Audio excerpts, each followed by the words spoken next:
Neil Hamilton.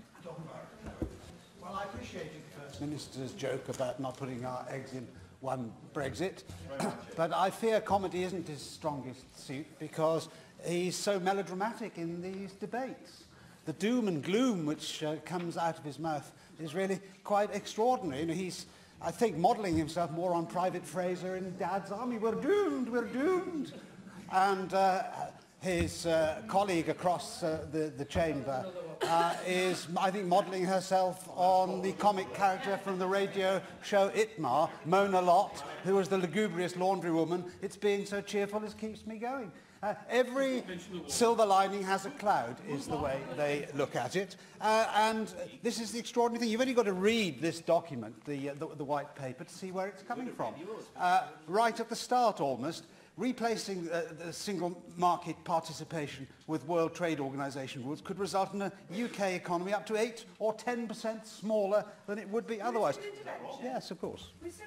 Your plan, where is it? Yes, well, I will come on to this in a moment in this speech.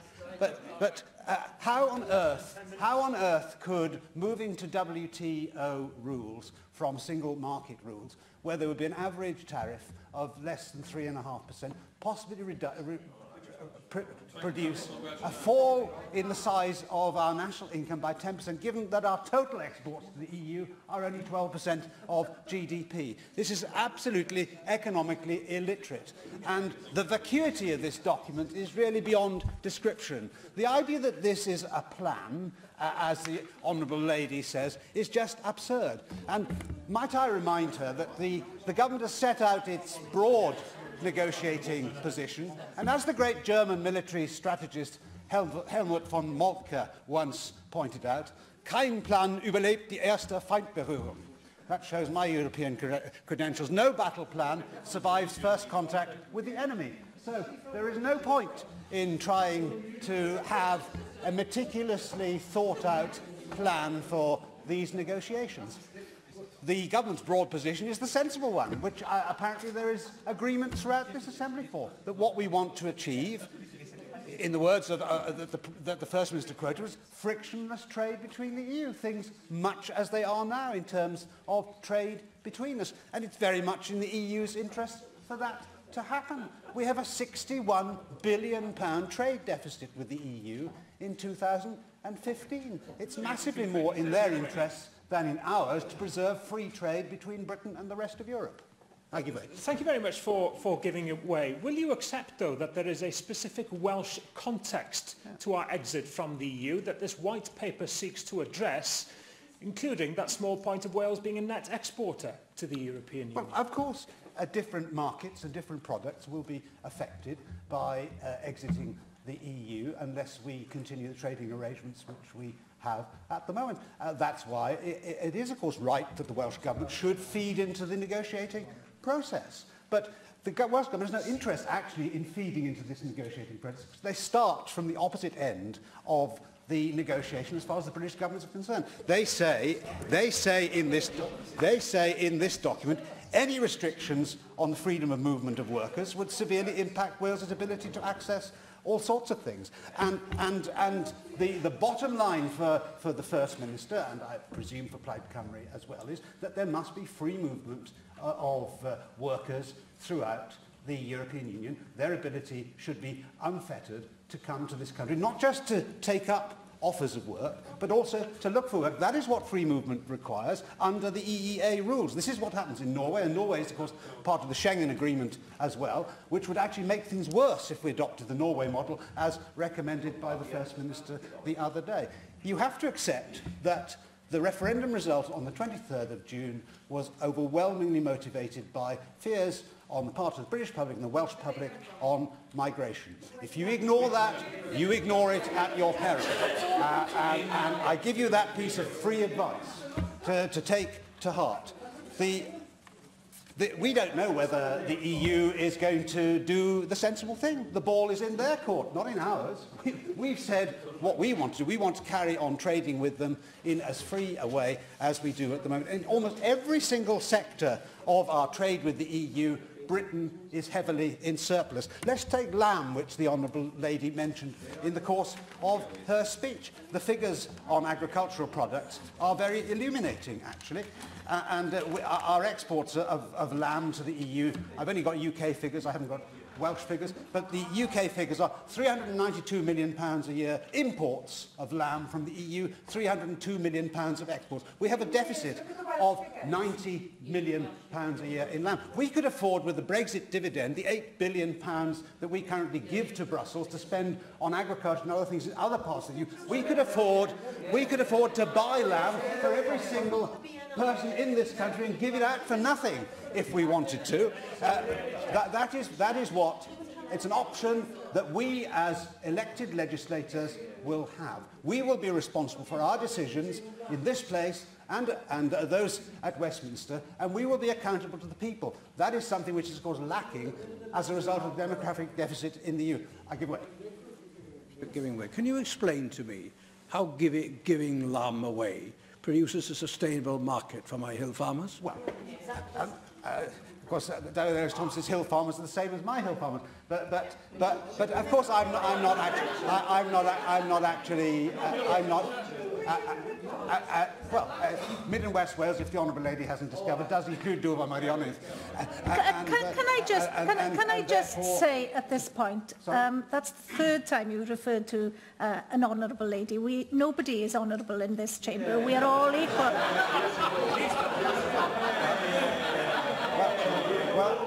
Well, Llywyd, I think that is the quote of the decade, and I'm duly admonished. Of course, that wasn't a sensible suggestion. I was merely taking the argument to the absurd extreme. But all that I'm saying is that we will have the freedom to make rules and regulations to decide our internal policies for ourselves, and if we choose to give some form of assistance to one sector rather than another, that is now within our decision-making power, not some opaque and unrecognisable collection of international civil servants based in Brussels whose identities the overwhelming majority of the people are unaware of. So, I don't think I've got time to... I've given away 3 times already, which I think is pretty generous. So all I would say to members in this debate is that, of course, all change produces challenges and risks. It's not as though there are no risks from remaining in the EU on the terms that we have had for the last 40 years. During the course of 43 years, we've seen massive changes and convulsions occur in the lives of hill farmers, for example, or dairy producers, and so on and so forth. The world is always an unknown quantity, but what this opportunity gives us is the freedom to take decisions for ourselves as a country by elected politicians accountable to the people on a regular basis, and we will have to answer for our decisions to them, which is something which doesn't happen at the moment.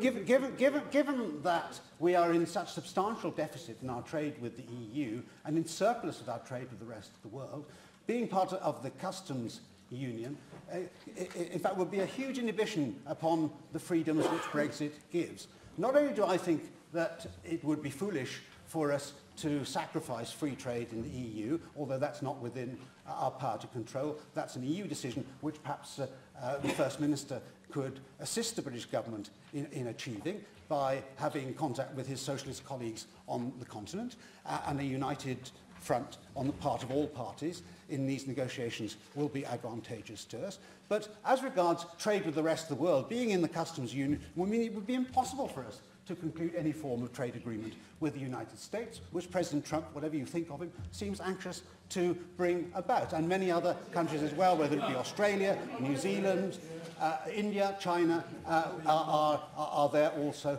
to begin negotiations with. So, this is a massive opportunity. I don't think it's anything to fear. What is a nationalist party for, after all, if not for the people who run their own nation to make the key decisions? And what is nationalist about wanting to be run by opaque civil servants who live and work in Brussels, unaccountable to the Welsh people? That is the very opposite of a nationalist party, in my view.